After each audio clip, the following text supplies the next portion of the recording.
আসসালামু আলাইকুম। হাসান খালেদ, সভাপতি, বাংলাদেশ তৃণমূল পার্টি।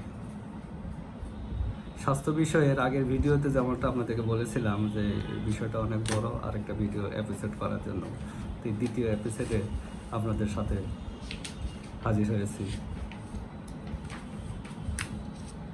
দর্শক শ্রোতা, এর আগের ভিডিওতে আমরা সিস্টেমটা সম্পর্কে আপনাদেরকে একটু ধারণা দিয়েছি, কারণ আজকে দিব অপারেটিং বিষয়ে একটা ধারণা দেওয়ার চেষ্টা করব যে আমরা কী চিন্তা করতেছি, বাংলাদেশ তৃণমূল পার্টি কী চিন্তা করতেছে, আপনাদের সাথে সেই চিন্তাটা মিলে যায় কি না। যদি আপনাদের চিন্তার সাথে আমাদের না মিলে তাহলে তো আমরা গ্রহণযোগ্য হব না। তাই চেষ্টা করি আপনাদের প্রত্যাশার কথাগুলো বলার জন্য। আমরা ডাক্তারদেরকে রোগীর সেবায় রাখতে চাই, আমরা প্রশাসনে তাদেরকে যুক্ত হতে দিতে চাই না। কারণ ডাক্তার, আমি কাউকে অসম্মান করতেছি না, ডাক্তার এবং উকিল তারা কিন্তু ভালো প্রশাসক হতে পারে না, এটা পেশাগত কারণেই। এটা কেউ কিছু মনে করবেন না, আমি মার্জনা চেয়ে নিচ্ছি আপনাদের কাছ থেকে। তাই দেখেন, আমাদের দেশে হসপিটাল ম্যানেজমেন্ট আছে, ম্যানেজমেন্ট সাপ্রেস আছে, মার্কেটিং ম্যানেজমেন্ট আছে, ফাইন্যান্স ম্যানেজমেন্ট আছে, অনেক ম্যানেজমেন্টের সাবজেক্ট বিশ্ববিদ্যালয়গুলোতে আছে। হসপিটালিটি ম্যানেজমেন্ট কিন্তু আছে, কিন্তু দুর্ভাগ্যজনক কারণেই হসপিটাল ম্যানেজমেন্টের কোনো কোর্স কোনো ইউনিভার্সিটিতে নাই।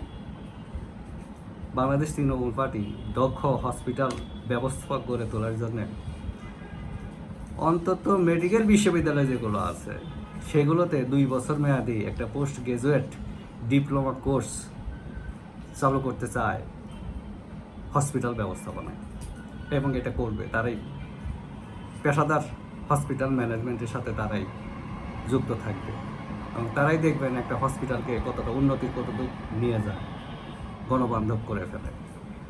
তো এটা তৃণমূল পার্টি চায়। আমার মনে হয় আপনারা তো খুব উন্নত হসপিটাল ব্যবস্থা চান, যে হসপিটালে গেলে যাতে মনটা জড়িয়ে যায়।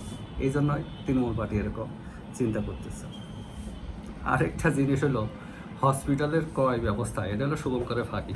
এটা আপনারা সবাই জানেন, আমরাও জানি কীভাবে টাকাগুলো হয়ে যায়, ড্রেন হয়ে যায়, টাকাগুলো শেষ হয়ে যায়, রুগীর টাকা রুগীর কাছে আসে না। যেমন একটা কথা বলি আপনাকে, যেমন একটা সর্বনিম্ন দরদাতা, আমার এক্সপিরিয়েন্স থেকে আমি বলতেছি এগুলো, একজন সর্বনিম্ন দরদাতা ওষুধ সরবরাহের জন্য একটা টেন্ডার পায়। তো এখন সে যে দরদাম করছে তাতে তারা লাভ কিছুই থাকে না, তখন সে কি করে?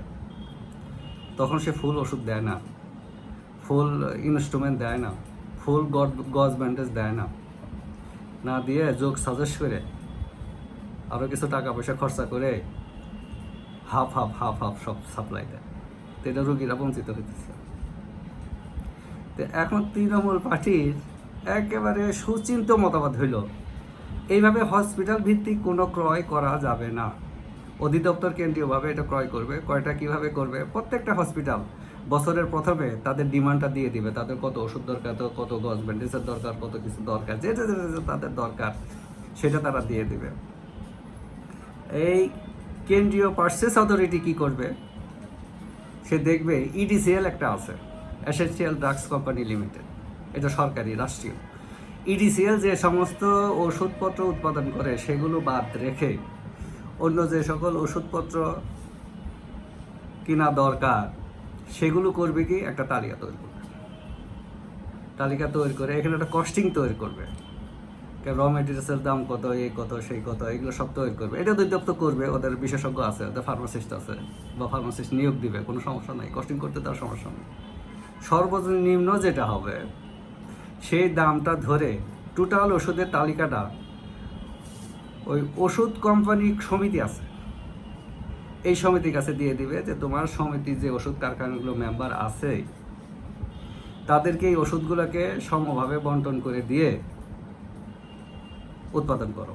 উৎপাদনে অধিদপ্তর করবে, মনিটরিং করতে অধিদপ্তর করবে, সমিতি খালি ওই বন্টনের কাজটা করে দিবে, যাতে এখানে কোনো দুর্নীতি না হয়।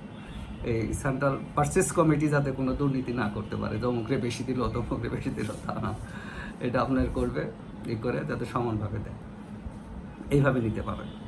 আরেকটা জিনিস আপনাকে খেয়াল রাখতে হবে, যাতে এই যে এইরূপ করে ভিতরে যাতে অগ্রিম ভ্যাট ট্যাক্স এগুলো যোগ না করা হয়। এটা সরকারি পার্সেস, এগুলো তো দরকার নাই, সরকার টাকা দিয়ে আবার সরকার নেবে, এইখানে এটা সূক্ষ্ম একটা দুর্নীতি আছে, সূক্ষ্ম একটা দুর্নীতি। এই জন্য এটা আমি বললাম যে এগুলো দরকার নেই, বুঝছেন। তা আমি টাকা দেবো আবার আমি নিয়ে নেবো, এটা একটা বোকার মতো কাজ, আর কিছু না। খালি একটা হিসাব মেনটেন করা, চেকের পাতা খরচ করা, ওটি তো খরচ, একটা চেকের পাতা গেলেই তো খরচ হয়ে গেল, চেক তো প্রিন্ট করতে টাকা লাগে। তো এইটা করা যেতে পারে করতে হলে। আর আপনি যদি প্রত্যেক উপজেলা প্রত্যেক জেলা হসপিটালগুলোতে যে পারচেস করে, তাহলে ওখানে লোকবল লাগে, হয়ে যায়, ওখানে খরচ হয়। খরচ বাঁচাই, রুগী বাঁচাই, খরচ বাঁচাই, খরচ বাঁচাই, আমরা রুগী বাঁচাই, এই স্লোগান আমাদের হওয়া দরকার পারচেজের ব্যাপারে। আবার মেশিন পারচেস করবেন, সেখানে টেন্ডারে যাতে না দেয়, মেশিন পারচেজে ওপেন থাকুক। আমি কি মেশিন দরকার সেটা আমার নোটিশ বোর্ডে থাকবে। বাংলাদেশে যত মানুষ আছে একটা কোটেশন পাঠিয়ে দিবে যে আমি এই মেশিনটা তোমাকে সাপ্লাই দিতে চাই, এই দর। এটা দেখবে তারা কতই হয়, যদি সে কোয়ালিফাই করে, দামে মিলে, স্পেসিফিকেশনে মিলে, সব হয়, তখন ওদিক এই পারচেস কমিটি করবে কি, আপনার সরাসরি ওই কোম্পানির সাথে, সরবরাহকৃত কোম্পানির সাথে চুক্তি করবে তাদের টার্মস অ্যান্ড কন্ডিশন অনুযায়ী। এখন যে আপনার প্রাইসটা অ্যারেঞ্জ করে দিল, তাকে একটা লাভ আপনি ধরায় দেন, একটা 10% কমিশন বা হোয়াট এভার, সেটা চিন্তা করে দেখবেন। একটা লাভ ধরায় দিলে সেও থাকলো, তার একটা ইনকাম জেনারেট হইলো, আর এমনি আপনার মেশিনটাও ভালো পাইলেন। এখন দেখা যায় 10 টাকার মেশিন 100 টাকা দিয়ে কিনে, আর স্পেসিফিকেশন একটা নির্দিষ্ট কোম্পানি থেকে স্পেসিফিকেশন নিয়ে ওইটি ঢুকায় দেয় টেন্ডারের মধ্যে, তো ওই পাওয়া যায়। ও যদি দাম যদি আপনার 1 লাখ টাকার মেশিন যদি 1 কোটি টাকা দেয়, আপনি ঠেকাবেন কেমন? ও তো কোয়ালিফাই করে গেছে ওই মেশিন কিনে নেবে। এই পর্যায়েটা এই চালু হয়েছে, এটাই চালু।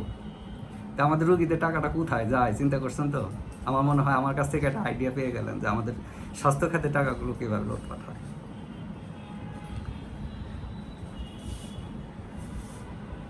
প্রিয় দর্শক শ্রোতা, অর্থ সংকলনের জন্য ওই হেলথ কাউন্সিলকে কাজে লাগানো যায়।